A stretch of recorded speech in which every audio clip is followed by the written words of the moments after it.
Hello and welcome to Louise Singleton Creations. Today I'm starting my Christmas preparations early as any crafter does.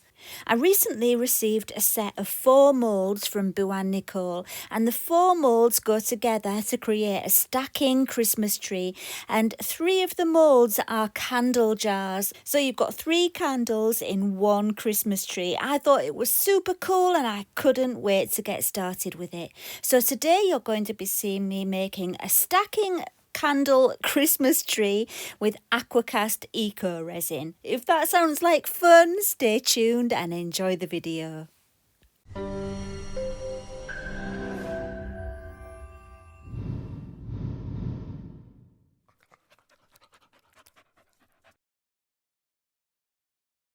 My plan for this 4 mould Christmas tree was to have a gradient effect with the colour.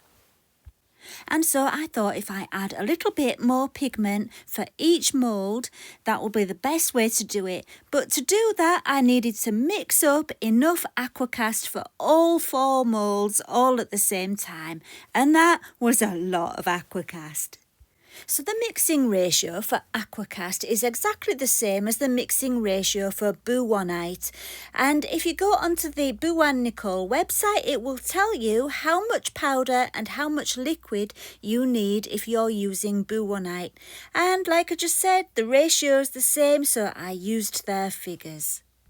I don't normally mix up this much Aqua Cast all in one go, but luckily I was able to find a big enough jug for mixing it all up in my craft room. Thank goodness.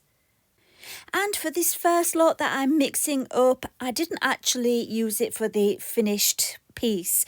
You will see why soon. I made a mistake and I thought it would be beneficial to you if I tell you what the mistake was. So I'm leaving this part in. Right then, here are the 4 moulds from Boowannicole, and I'm going to start with the top of the tree, just adding a little bit of pigment, and then the next one down, and then the next, and then the next, adding a little bit more pigment each time. That was the plan anyway, and you will see what went wrong. I will do one that goes right afterwards, but yeah, like I say, I wanted to keep this in. I'm using periwinkle, and that's the pigment from Homeware Design that I wanted to use. The problem I had was when I took the lid off, the little dropper had come off. It was stuck inside the lid and I was being lazy. And yeah, that's where I went wrong, being lazy. It will always, catch up on you if you take shortcuts. So instead of dripping in just one drop, I had to kind of pour it in really carefully, but I ended up with too much pigment in there, even just for that first one that was supposed to be pale. And I didn't learn from that. I carried on doing the same thing, pouring in the pigment for each one after that. Now, this is the problem that you will have. If you add too much pigment, it will become oversaturated and it will not get any darker than that.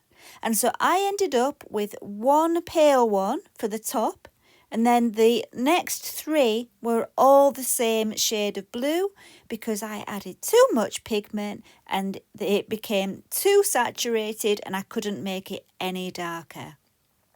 That's why I left this in.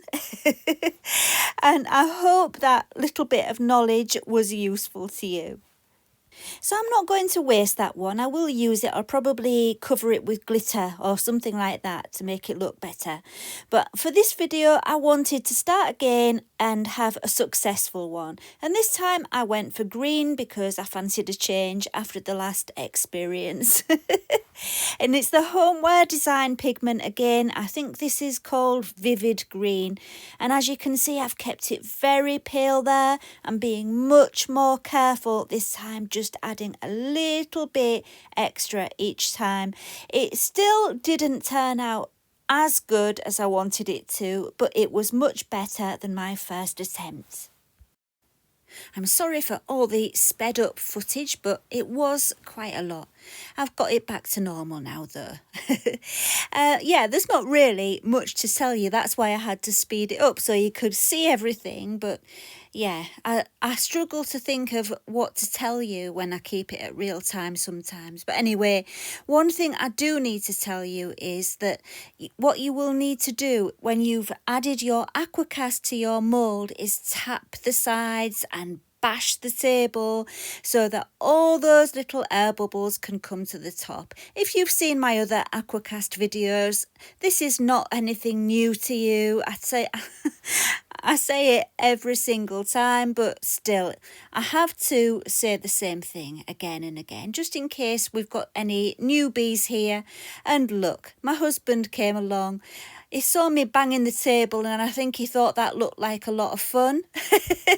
So he came along, bless his heart, and started bashing at the table for me, and that really helped actually. So with all that poured, you might be thinking, hang on a minute, they all look very similar. And I've got to say, that's what I was thinking. I thought, oh no, I'm not going to do this all over again. This is my limit. 2 lots, 2 tries was my limit because that was a lot of Aqua Cast to use.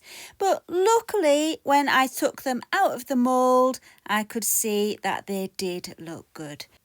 The great thing about Boowannicole's beautiful moulds is that the design is always so good. It doesn't really matter if you mess up with your colour or, if you're doing like some kind of technique. It doesn't really matter because it will still look amazing just because the mould was so good and the design was so good.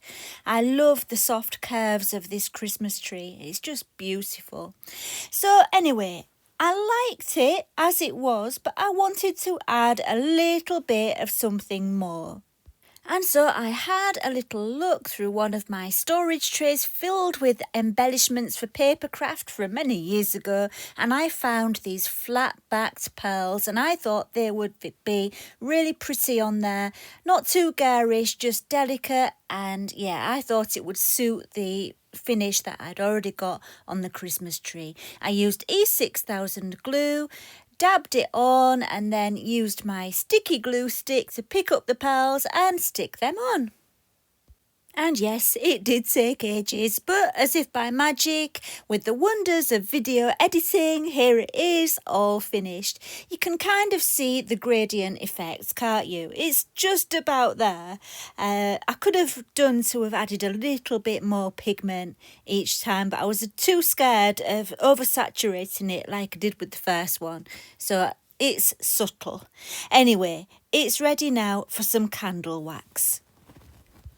I weighed out my candle wax. It's half beeswax and half soy wax, and I melted it in my electric melting pot, which I keep in my craft room. Then I plugged it in and left it to work its magic. I used to always melt my candle wax in a double boiler in the kitchen, but this is so much easier and I can just keep it in my craft room. So once the wax was melted, I added some Christmas morning scent and it was ready to pour. I normally like to use wooden wicks in my candles, but I was a little bit concerned that they might not stack very well with the wooden wicks in there. And so I used cotton wicks so that if I poured in a little bit too much wax, at least the wick can fold over and it should still stack okay. I was just a bit bothered about the space in there with the stacking going on as well. I hope that makes sense. Anyway, there it goes. Isn't that great? 3 candles in one. I think this is an amazing design. Boowannicole never disappoint me. If you're tempted by any of the moulds from Boowannicole, I don't blame you. But if you would like to go and see them, please check out my link in the video description and the discount code there as well. They do offer international shipping and I can promise you, you won't be disappointed. If you enjoyed the video, please give it a thumbs up and subscribe if you would like to. And I will see you again next time. Thank you for watching and bye for now.